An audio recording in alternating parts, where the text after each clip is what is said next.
Ramona?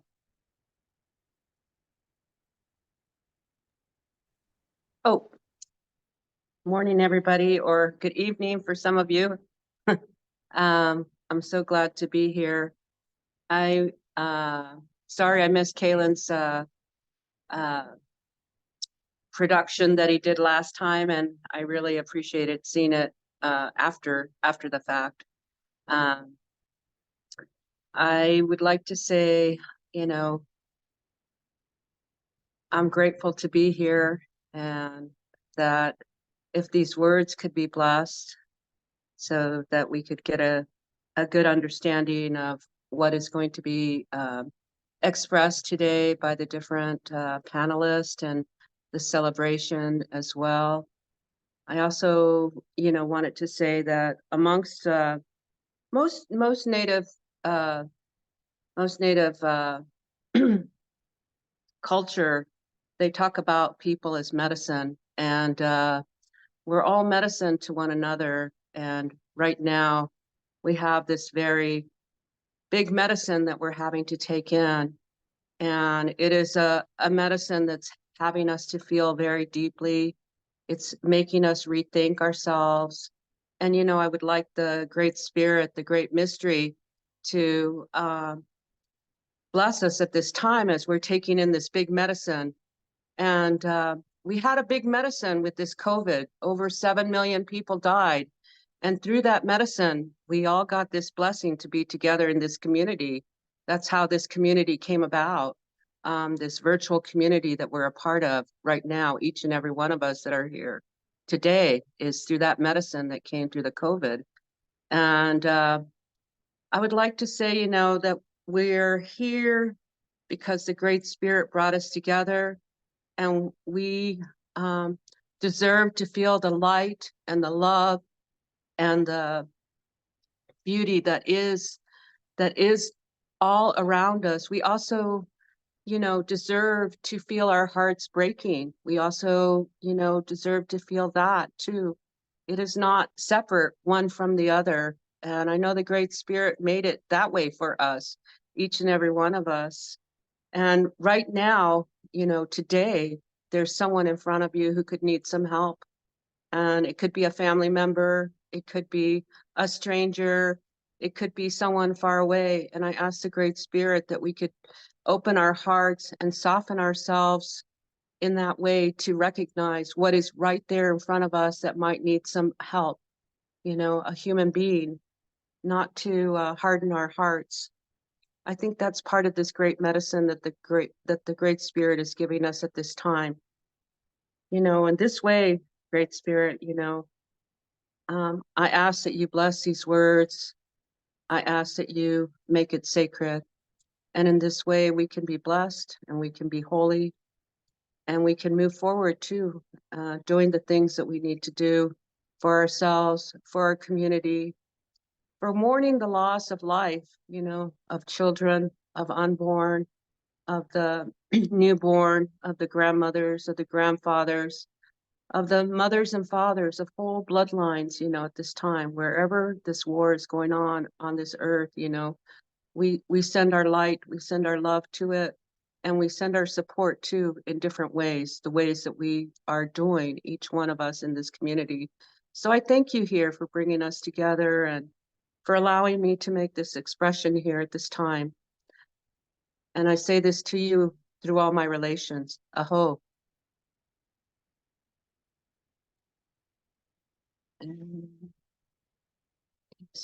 I'll mute myself. Just trying to mute myself.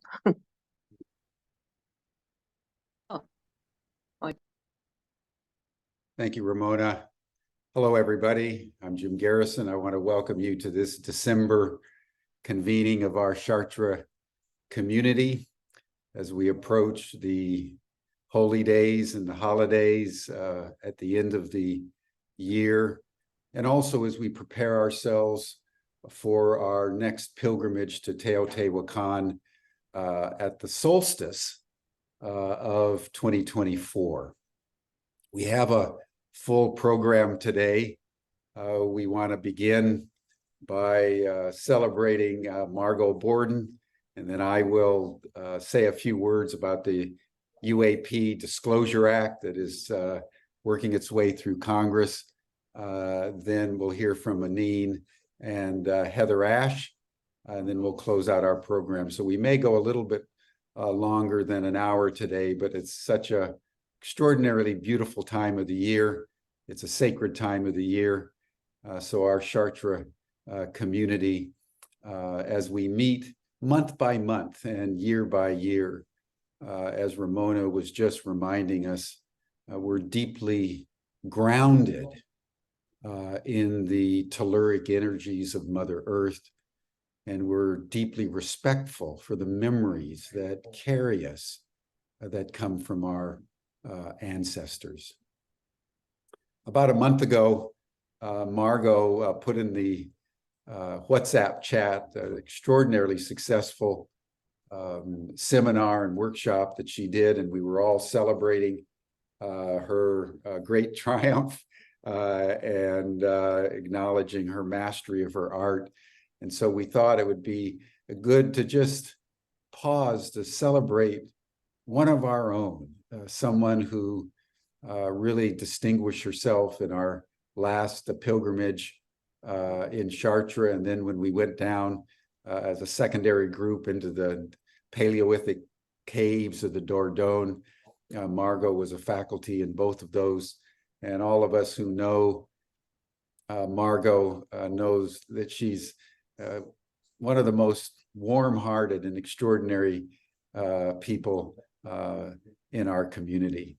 So Margot, who finds herself now in India, in the great metropolitan area of Mumbai, we just want to celebrate you for a moment, Margot, and why don't you turn on your video and tell us anything you would like to say from the ecstasies of India. We had wonderful drumming on the beach just a little while ago. Hi, everybody. So it was last month. I don't remember. The Peter Drucker Forum invited me to come and speak, and we gave the first ever introspective workshop in the 15 years of history of the Peter Drucker Forum. And we were over capacity, and everyone was ready to do deep work. And we had way more men than women. Fantastic. It was fabulous.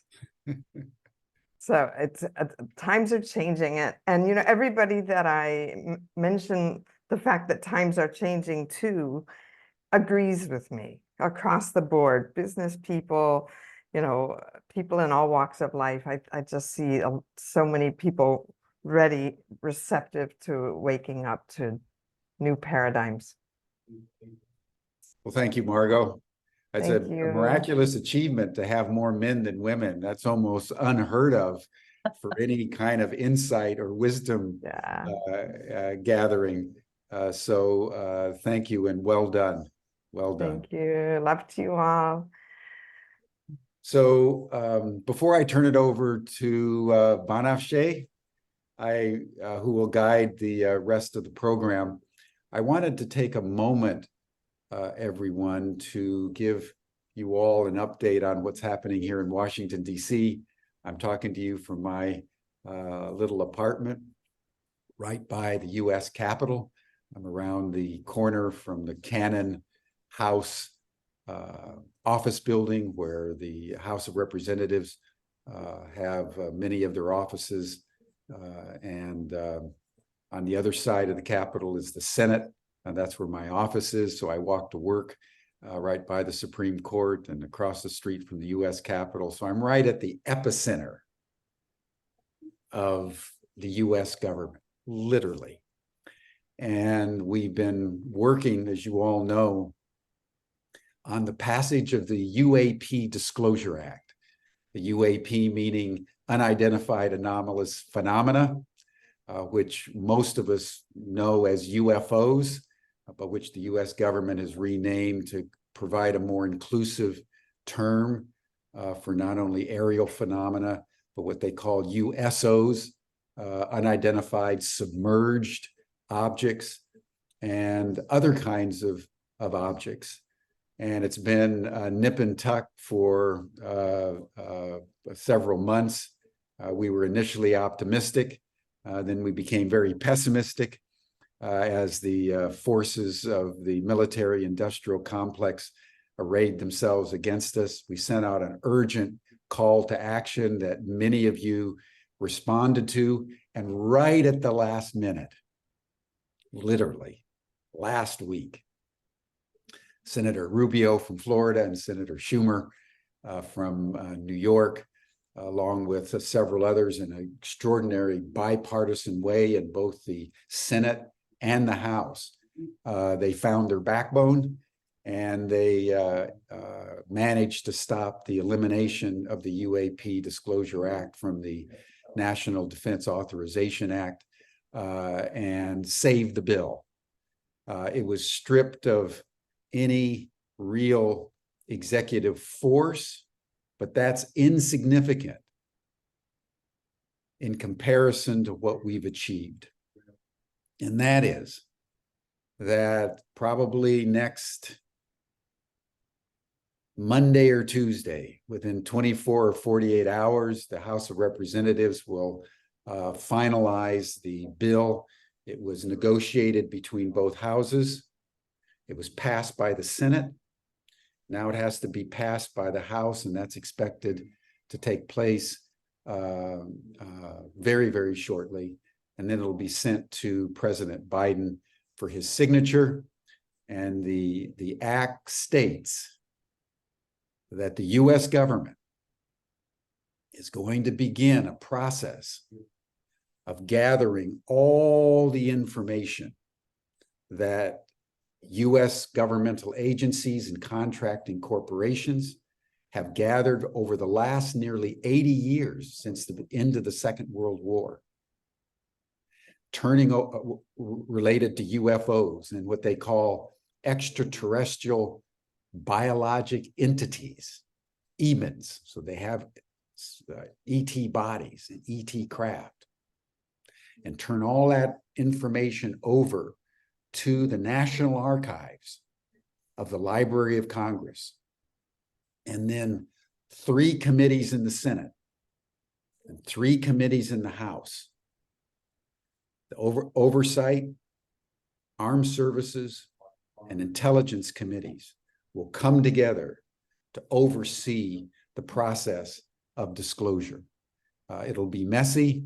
There are still forces within the military-industrial complex that are seeking to reverse engineer the ET technology for weapon purposes. But the fact will remain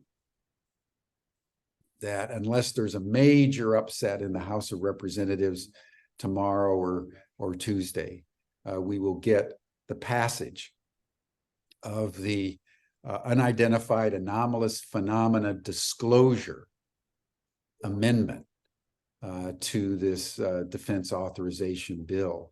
And for the first time in history, not only of the American public, but the world public will come into a realization, backed up by incontrovertible facts that over time will be provided, that we are not alone, that extraterrestrial intelligences exist. They've been on planet Earth. There has been contact and communication, and that this information will be disclosed by none other than the U.S. government.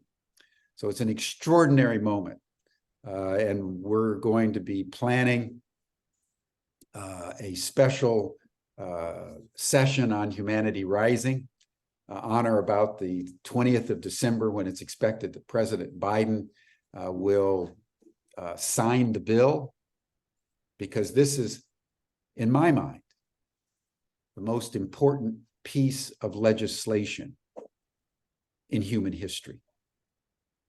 The realization that we are part of a galactic matrix of intelligent life.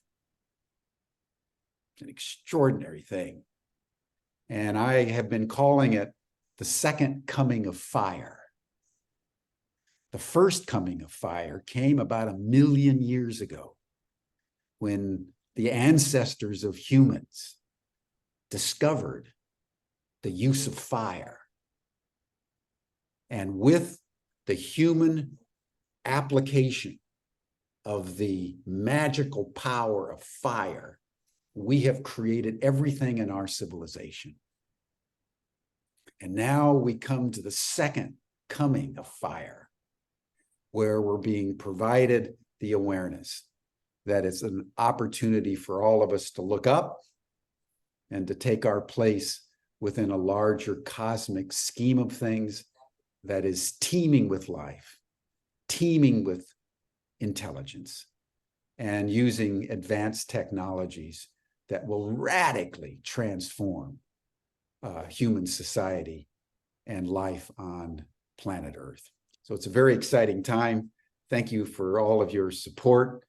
And I'll keep everybody posted, but look out for Humanity Rising notifications, because that will take place on or about the 20th of December, whenever President Biden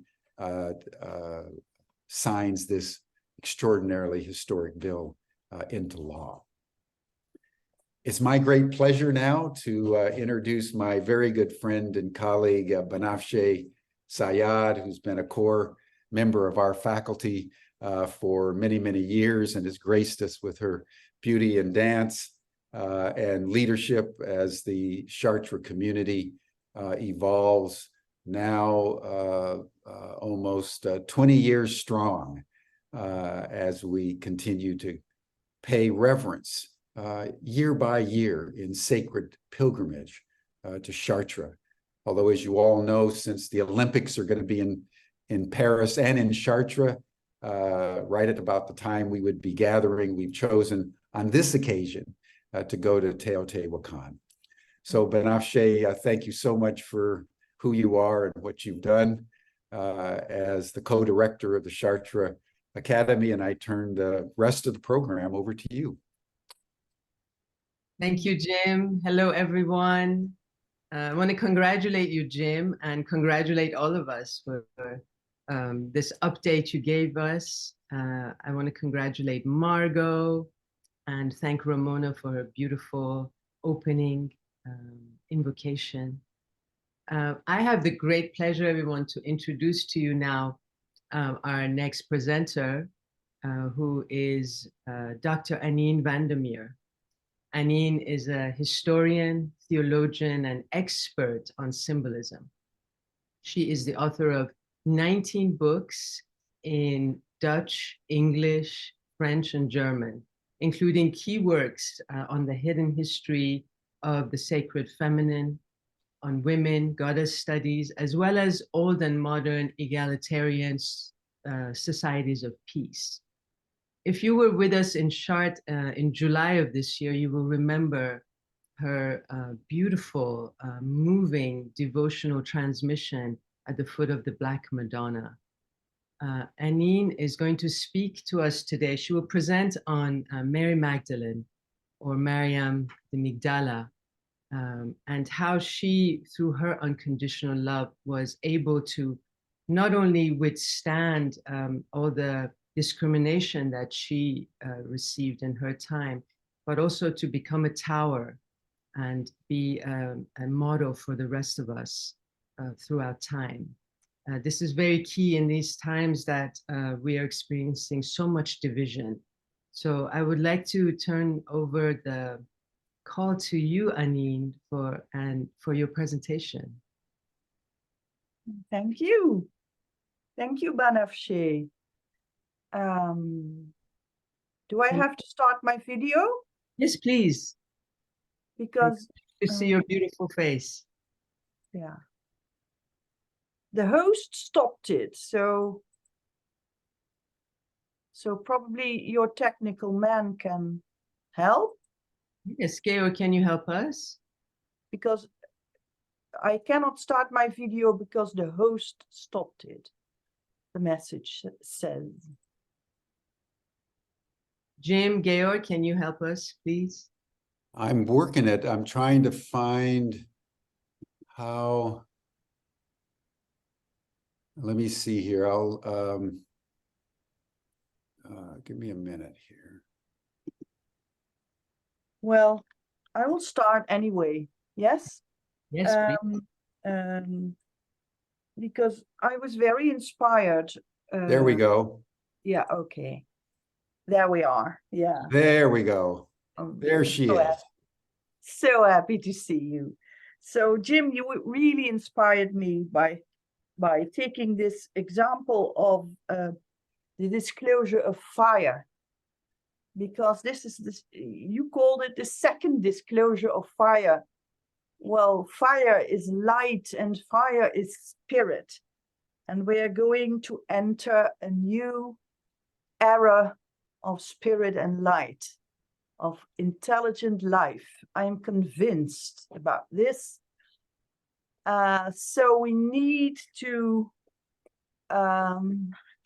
lift up our consciousness in order to enter as best as possible this new era, and to help all the unseen forces, our ancestors and all those people, those entities helping us in this process.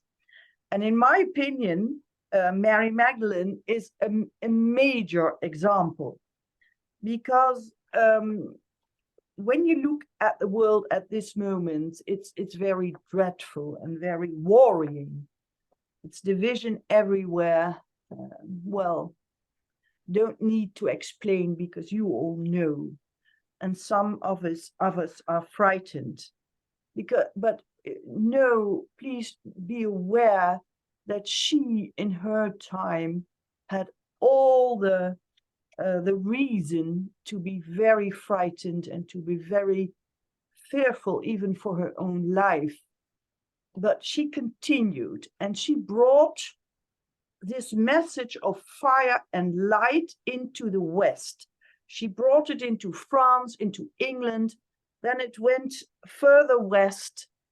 So she's our major example, a feminine example of the carrier of the torch of light, and really denigrated by most of the male disciples of Joshua. So she went to Egypt to have this higher education in the Isis tradition, a very old mystery tradition, and in my opinion, even linked to Lemuria and Atlantis. And then Atlantis sank, and then we have these post-Atlantic mystery schools. And then we all know that there was a communication between these mystery schools, the Druids in England, the priestesses of Avalon, the Essenes in Egypt and Palestine and Syria, in the Middle East, further east, Chaldea, India, Greece. So they contacted each other and they communicated together. And the divine feminine was very, very important, because they were carrying new life, new souls birthed on earth. So after her education, higher education in Egypt, she joined Joshua, and together they formed this 12-pointed star. So 6 and 6 together makes 12. And then they formed this portal, this doorway for unconditional love, being grounded on earth. And that was a totally new phenomenon. It was kept secret in these mystery schools, and now it went into the world. So she was a co-creator or co-worker in this enormous, enormous task. She was discriminated because she was a woman. Secondly, because she was an Isis priestess. And well, probably people didn't know she was of Essene background as Joshua was. Probably most of the people didn't know they were married and had children, but she was there supporting him and mirroring really the father and the mother. In the Gnostic studies, there always is this balance between the father and the mother in heaven, and also mirroring this balance on earth. But this balance of the divine feminine got lost. And one of the reasons it was lost, because we, in my opinion, and I'm a scholar who want to really serve the new era, it was lost. One of the reasons was invasions of ETs. So I'm really studying in a new research this ET, let's say, landings, because there were several on Earth. And Joshua called this the master of the world. And now I'm coming to this. Mary Magdalene showed us the way along the tree of life. So leaving the third and the fourth dimension, and then in between the fourth and the fifth dimension, there she met this master of the world. So Joshua was talking about him, and it's important for us. We know that it's there. It was there. It still is there. So this is really about a certain knowledge of affairs on earth, which were kept hidden for us, for the majority of human beings. I think they were known in the mystery schools, but it was for a very small group. And I'm so happy that Jim is cooperating in bringing this so hidden knowledge. You can find it in very old text, in Sumerian clay tablets, in several other texts. So there is historical proof that these landings were there and that they really suppressed humanity. And then, so in between, she's meeting this master of the world, of Jesus said of this so negative combination of negative forces, superstructure of negative forces. He said to the Pharisees, "You are the sons of the father of lies, the murderer." And so it's important for us to know that this blanket of darkness is covered up. And so the Divine Mother had to go undercover. And now, by the example of Mary Magdalene, she's coming up again. She's coming into public life, into our consciousness again. And when Mary Magdalene, her Hebrew name is Miriam, and the Migdala means the toweress, the exalted one. When she goes up these branches, she meets guardians who check if she got rid of negative energies. And I think the essence of my talk tonight for you is, when you prepare for Christmas, please take a look inside and see if you got rid of these negative forces which bother us. So in the first branch, she meets this guardian and he checks if there still is judgment. So not discernment, but judgment or wrath in her energy system. And when it's all left, then she can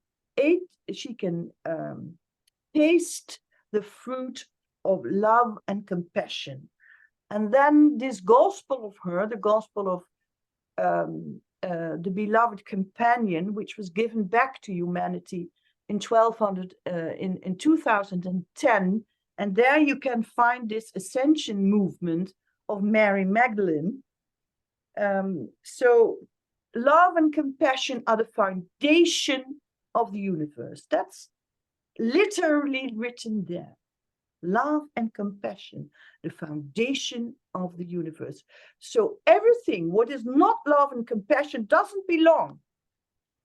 It entered in a way, in a shadow world.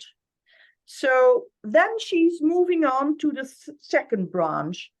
And there she meets this guardian who checks if she has still ignorance in her system. So ignorance is no good. You have to have certain knowledge.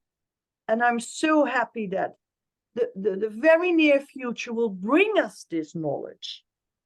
So an end of ignorance and the beginning of a new vision of the true history of humanity. So no ignorance anymore. But it is also, you need braveness and courageousness to really digest this. So this guardian also checks if there's intolerance. No intolerance anymore. Then she can taste the fruit of wisdom and understanding. And then she can continue to the third branch. And there she meets the guardian of duplicity. So the people who don't walk their talk, they talk with double tongue, no good, and arrogance. And these negative energies are not there anymore. And then she can go up another level, the fourth level. So we're at the end of the fourth dimension. And we're entering this in between from the fourth to the fifth. And there this guardian checks if there still is weakness of the flesh. So all these, things we are used to, we do too much, which is not good for us, addictions, television, shopping, you name it. And the second one, she's checked on if she still has fears in her system. So the illusion of fear. So I always have to check, am I fearful for death? Am I fearful for sickness in my family or whatever? So there was no weakness of the flesh or fear in her system anymore. And then she meets this master of the world, the deceiver, and Joshua talked a lot of him. And as I said, I'm convinced that ET involvement is there too, concerning this master of the world, but that's another subject. When she copes with this superstructure of negativity, she enters the fifth dimension, and there is no duality anymore. It's a non-dual world, and the voice of the world is silenced, so there's no noise, nothing anymore. There is silence, and there's clarity and truth of the soul, and there's power and healing of the soul, and there is light and goodness. And at the end, in the eighth branch, grace and beauty of the spirit. And after this, she enters this world of complete light, this formless world. And I remember what Jim said about this fire, and this is a fiery world. It's full of light, and there she meets this beautiful, fiery lady called wisdom, called our mother. So she's bringing back into our consciousness our divine mother, who went undercover for so many millennia, because the divine feminine, but also the feminine, was very suppressed, because we had this beautiful capacity to give birth to very evolved souls, and that had to be annihilated, because humanity had to stay unconscious, had to stay under this cover of darkness. So you could say that we are leaving, we are putting these coverings, we're putting them away, and the light shines through. And so she's showing us the way to ascension. I'm nearly there, because I don't want to take too much of your time. But ascension, there was always this religious scientific explanation. Well, it was for dreamers or for mystics, or, well, people who didn't belong to this earth, unearthly people, unworldly people. But now we have this scientific explanation of quantum physics. And they say, even Einstein said, that there are subatomic particles who behave like whirlpools. So there is no solid matter. It's a whirlpool whirling in a slow speed, or slowly, or speeding up. And when you speed up, you can, with this key of unconditional love and compassion, you can ascend these levels of the tree of life inside yourself.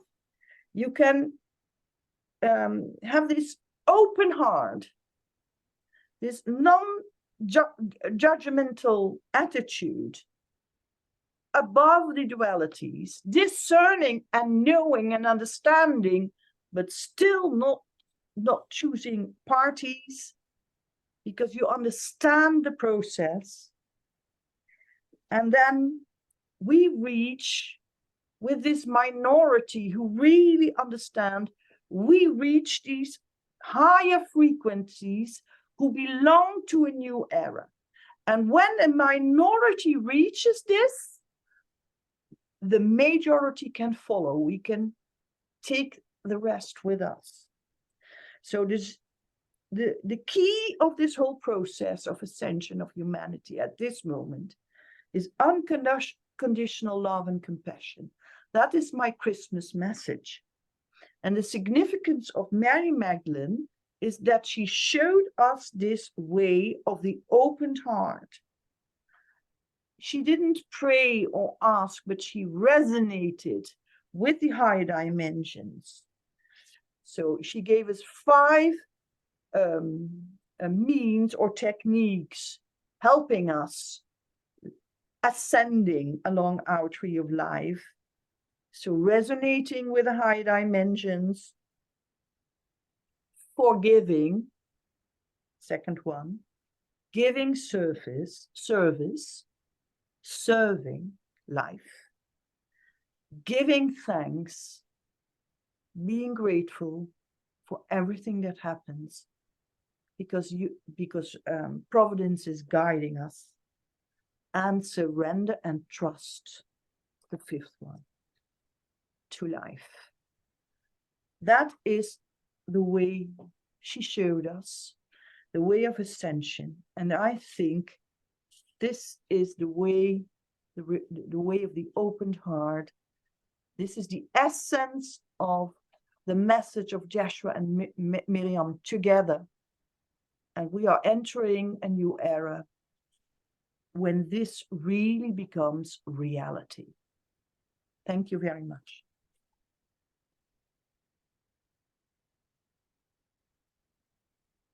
Thank you so much, Annine. Thank you. Thank you for sharing this map with us. I know that you have so much more to say and our time is limited, but what you've already given us is an amazing gift. And I feel that it will really help everyone as we move into the holidays and to welcome the new year with this knowledge. And the 5 points that you gave us, I feel like is the way, how do you live unconditional love? How do you do that? With these 5 points, I feel like you're pointing us in this direction of how to actually live that. How do I do? You ask me something? No, I'm saying thank you for Okay. sharing that. But if others have questions, people are asking about your books. I know that you have a book coming out next year where you really map out these the levels. Yeah. Can you talk about that book for very briefly, in the title of it and Magdalene's Ascension, and that's the head title, Her Way of Becoming Light, something like that. I don't know exactly, but Inner Traditions or Beer and Company will publish this book in the autumn winter catalog of 24. So the book will be available then all over the world. Wonderful. So wonderful. Yes. I'm very happy for Mary Magdalene and for the Ascension process, because that is what we'll need at this moment to support this enormous process and this flow where we all are in. Yes. Thank you. Thank you so much, Annine. Jim, do you have anything you want to say? Yes, I'm just bursting to make a comment, if I may, because I love what you're saying, Annine, and what is striking me is the deep synchronicity that you're drawing about the Mary Magdalene energy is the energy of ascension to higher frequencies and the disclosure around UFOs, because what all the communications from anybody who has met a UFO are saying is they communicate through mental telepathy, and that the frequencies that they use for communication are the same frequencies that humans attain in meditation. Yeah. So this ascension to higher frequencies in the context of forgiveness and gratitude and surrender that you're laying out is exactly the kind of intuitive faculties that we humans now need to develop. And so it is striking to me that right at the moment when we're coming to terms with the reality of extraterrestrials, we have the return and the ascension of Mary Magdalene. It's an extraordinary synchronicity, I think, embedded both in the deep unconscious of the human psyche, but also at a cosmic level, a signal that the way to approach the extraterrestrial phenomenon is through the deep feminine posture of surrender. So I just wanted to say that and get your comment, because I think what you're saying is exactly the message the world needs to interact with the extraterrestrials with the proper disposition of heart. Yes. So we're talking about inner technology, not artificial technology. So because we have ETs and ETs. We have the benevolent ones and the how do you say it, or the bad ones? Malevolent. Malevolent, yeah. And you know, the capacity of these old priestesses in these mystery schools, they had contact with star beings, star peoples, very high in technology, but also very high in consciousness. And they were guiding us, and we were admitting this. We were open for this because we were happy. This is also about star ancestors. What we call star ancestors are these star peoples we are starting to know again. You understand? We knew it. We knew it. Well, it was all covered up. And it's really very sad. But, you know, it is such a great pleasure for me as a scientist to really find the historical sources where, like the clay tablets, where people talk in a veiled way, you understand? Veiled, my word, veiled way about the landings of the malevolent ones. And they started to suppress us, and they started to, you know, to cut down this knowledge, cut down the divine feminine.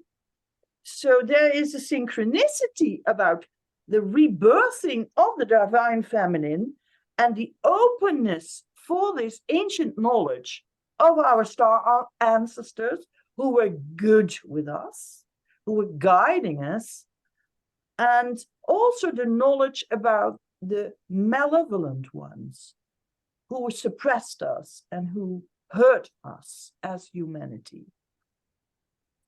So thank you. This is a disclosure. Sorry. Yeah.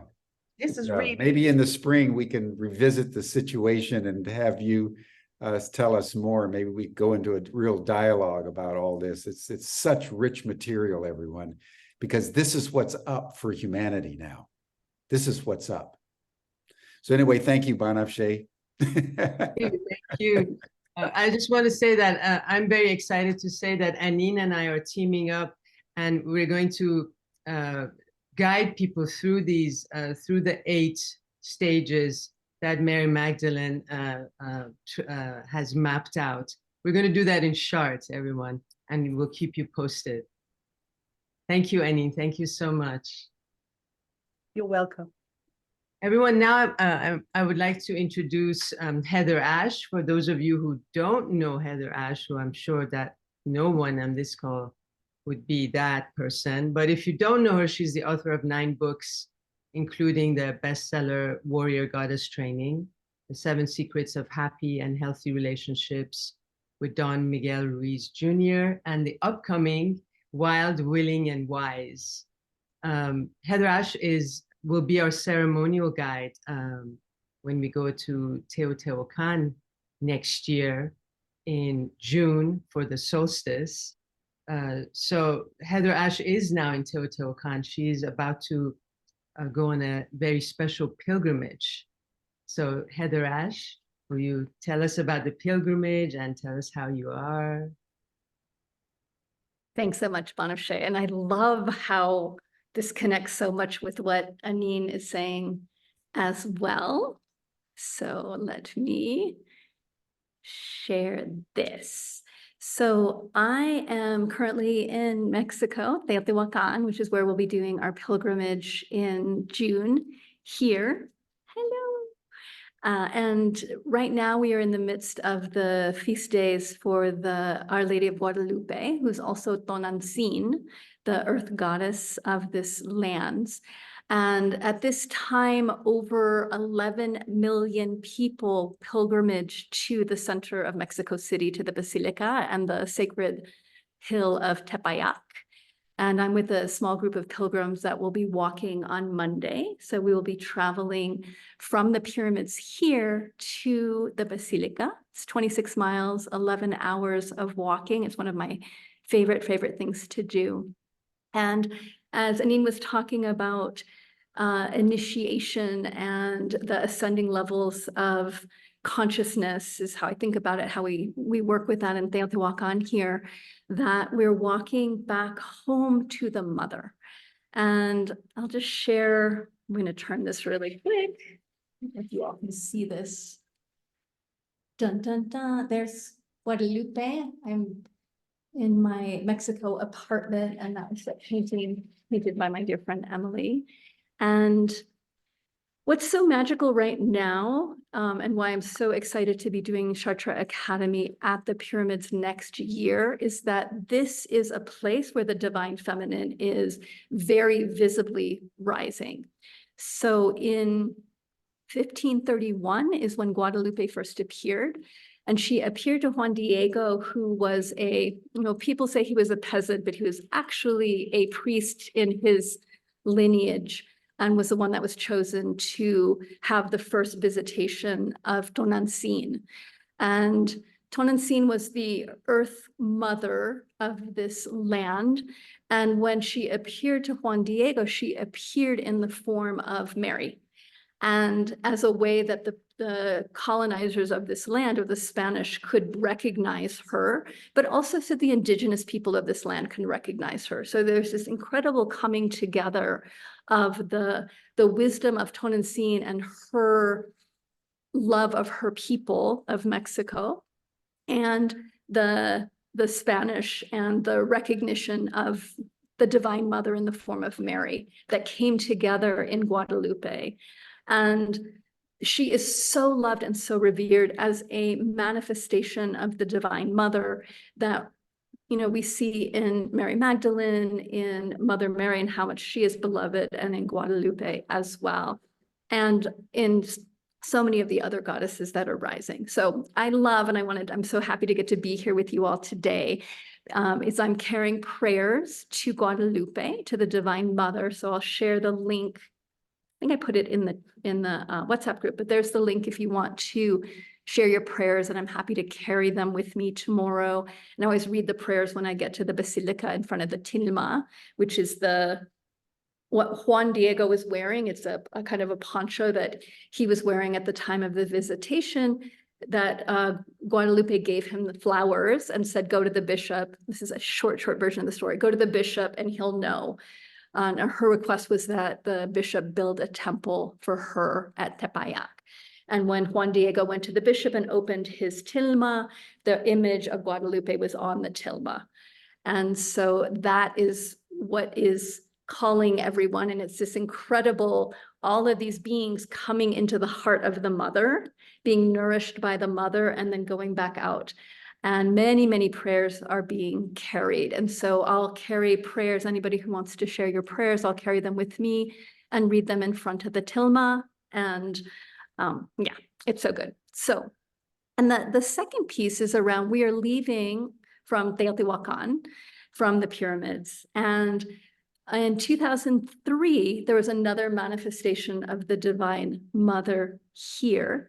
And that was under the pyramid of Quetzalcoatl. And Quetzalcoatl is the feathered serpent, which is the mother, the serpent, the connection to the earth, and the wings of the sky. So Quetzalcoatl is a representation of what we call Omoteata, which is the two becoming one.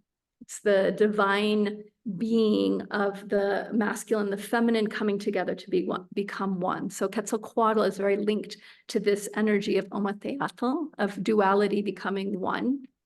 And there was a huge rainstorm. There was a crack that opened up in the earth, and the anthropologists discovered, or archaeologists discovered, that there was a tunnel under Quetzalcoatl that had not been discovered in 2,000 years.